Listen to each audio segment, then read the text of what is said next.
안녕하세요. 한별팜텍 박성원 법무장입니다. 이번 시간에는 한별팜텍과 파트너십을 맺고 있는 덴마크 브리더스 종돈에 대해서 알아보는 시간을 갖도록 하겠습니다.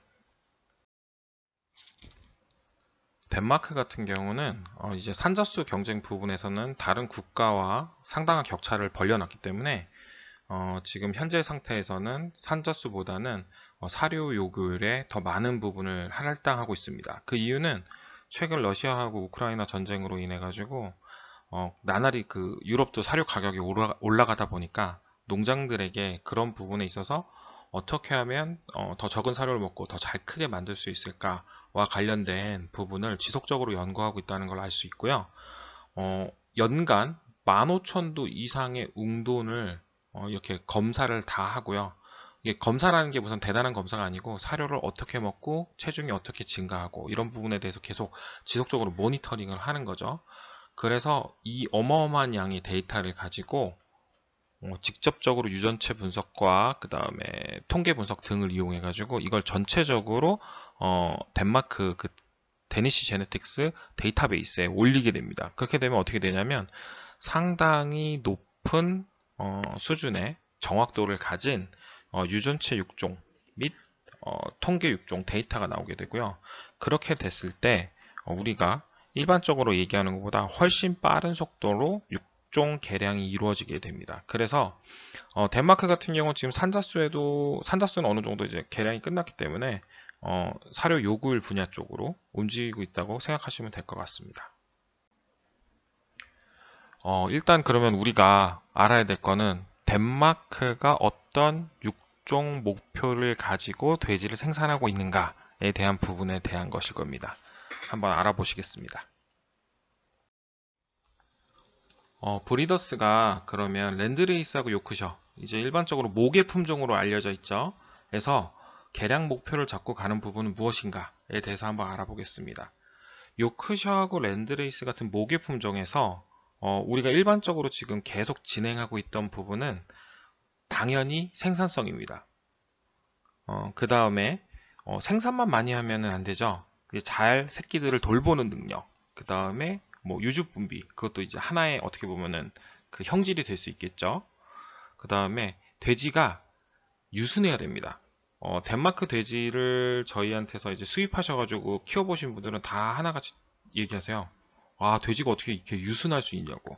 그래서 돼지가 유순한 게 얼마나 사람이 핸들링하는데 중요한 부분인지 이번에 새로 깨닫게 됐다라고 얘기하시는 분들이 많거든요. 그 다음에 이제 강건성. 강건성이라고 하는 거는 이제 뭐 외부 기온이라던가, 그 다음에 뭐 질병이라던가 이런 거로부터 강건하게 잘 크는 능력을 가진 걸 의미하고요. 그 다음으로 잘 크고, 그 다음에 사료를 조금만 먹고 잘 크는 능력.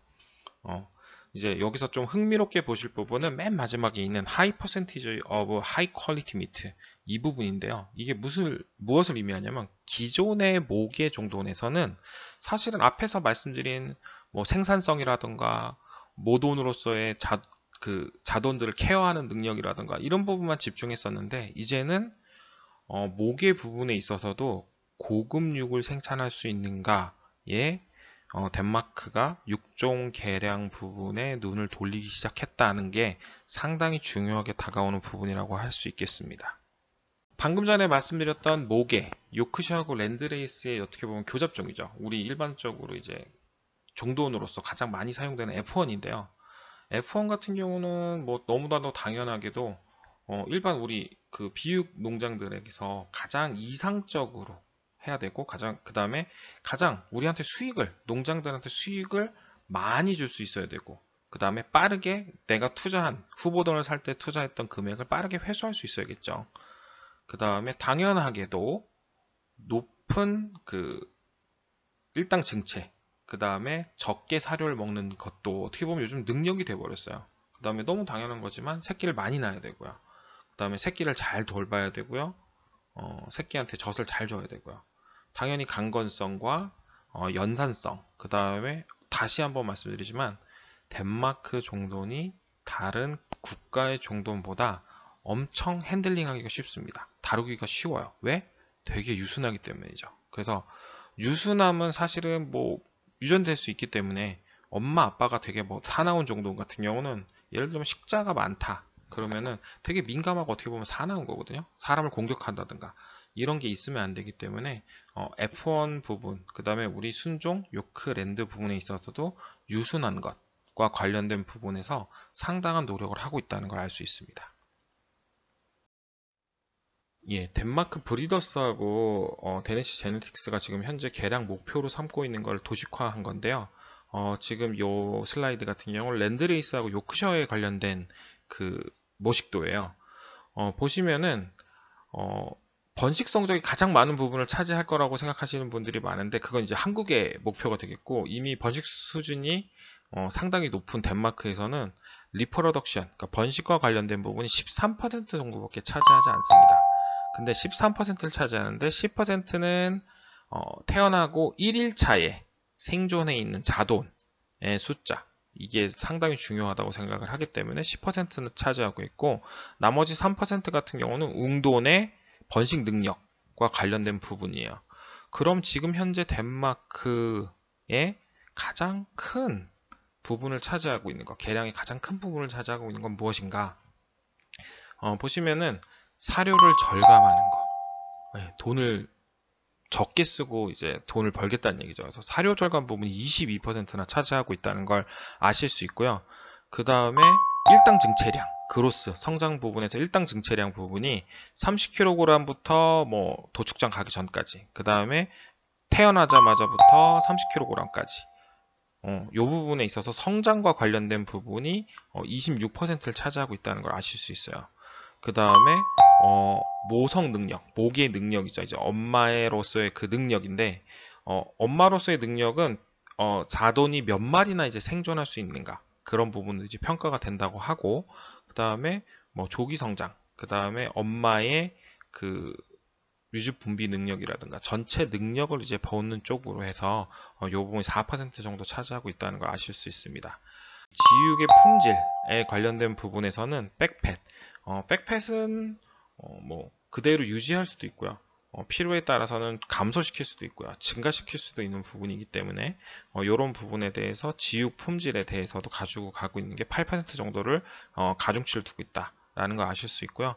강건성 부분이 뭐 연산성 6%, 그 다음에 뭐 그야말로 진짜 강건성이죠. 이게 3% 정도 차지하고 있다는 걸 아실 수 있습니다. 그래서 전체적으로 모계에서 가장 중요하게 생각하는 부분은 지금 현재는 사료를 얼마나 절감할 수 있는가, 그 다음에 성장률에 관련된 그런 부분에 있어서 덴마크가 집중하고 있다는 걸 아실 수 있습니다. 그렇다면 듀록은 어떨까? 덴마크 듀록 지금 사용해보고 계신 그 사장님들, 대표님들 얘기를 들어보면 덴마크 듀록 사용해도 잘 크고 그 다음에 뭐 육질에 문제 없고 그래서 나 아직 컴플레인 받아본 적 없다 라고 말씀하시는 분들이 상당히 많아요. 일단 그건 한국 상황이고 그러면 이제 덴마크가 덴마크 듀록에 대해서 어떤 부분에 집중해서 개량을 하고자 하냐 그 부분에 대해서 한번 알아보시겠습니다. 이게 모기하고 마찬가지예요. 되게 유순해야 됩니다. 첫 번째 나오는 게 유순한 거예요. 덴마크 돼지 사용해 보신 분들 다 아시는데 다른 나라 돼지보다 상당히 둔합니다. 돼지가 둔하다는 게 뭐 덜 민감하다는 얘기죠. 그래서 뭐 이렇게 만지고 해도요 그렇게 막 깜짝깜짝 놀라거나 심하게 뭐 반응이 오지 않고 사납지도 않아요. 그래서 되게 유순한 돼지를 보실 수 있거든요. 그 다음에 두 번째 이제 강건해야 됩니다. 그래서 강건한 거, 뭐 기후 환경, 뭐 외부 온도, 질병 등으로부터 강건한 거, 뭐 바닥 상태가 안 좋아도 강건하게 잘 클 수 있는 거 그런 걸 이제 듀록에서도 하고 있고요. 뭐 당연히 듀록이니까 빠르게 크고 사료 덜 먹고 이 부분도 당연히 개량의 목표에 들어가겠죠. 그 다음에 당연한 거 이제 이건 부계니까 부계 같은 경우는 당연히 양 비율이 높아야 되고요. 그 다음에 되게 고품질의 돼지고기를 생산하기 위해서 최종 우리 종료 교배용돈으로 이제 듀록을 쓰는 거기 때문에 그런 부분에 집중해서 개량되고 있다는 걸 아실 수 있습니다. 이거는 브리더스하고 데니시 제네틱스가 듀록 품종, 부계죠. 부계 품종에서 어떤 계량 목표를 가지고 가는가에 대한 이제 저 대략적인 모식도고요. 보시다시피 이제 모기하고 어느 정도 이제 동일하죠. 그 사료를 얼마만큼 덜 먹고 가는가, 효율성 부분에 관련된 부분이 39% 상당히 큰 부분을 차지하고요. 그 다음에 성장과 관련된 부분이 총 한 38% 정도 차지하는 거 아실 수 있어요.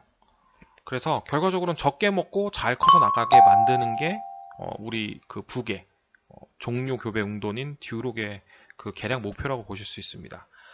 그 다음으로 신경 쓰이는 게 그 칼카스 웨이트, 칼카스 관련된 거죠. 칼카스 퀄리티네요. 지육의 품질, 우리 지육의 품질에 관련된 거, 특히 등지방과 관련된, 백팩과 관련된 부분에 대해서 12% 정도 사용하고 있고요. 좀 의외인 거는 우리나라 종둔장들이 그 듀록 품종에 있어서는 거의 그 번식 형질, 그러니까 산자수 관련된 부분에서는 개량에 그 가중치를 두지 않고 있는 반면에 여기는 상당히 높은 퍼센트예요. 제가 보기에는 5%나 번식과 관련된 부분에 가중치를 두고 있다. 웅돈의 그 수정 능력, 그러니까 생산성, 웅돈의 생산성과 관련된 부분과에 상당히 노력을 하고 있다는 부분은 되게 좀 의외로 보실 수 있고요. 그 다음에 로브스테니스 그래가지고 뭐 강건성인데 이제 아까 말씀드렸던 대로 생존하고 강건함 관련된 부분을 각각 사용하고 있다는 부분을 아실 수 있습니다. 모계 품종에 비해서 월등하게 높은 그 사료 절감 부분하고 성장과 관련된 부분에 집중하고 있다는 부분을 아실 수 있고요. 과반이 아니라 뭐 거의 뭐 3분의 2 이상을 그 부분에 사용하고 있다는 걸 이번 슬라이드를 통해서 아실 수 있습니다.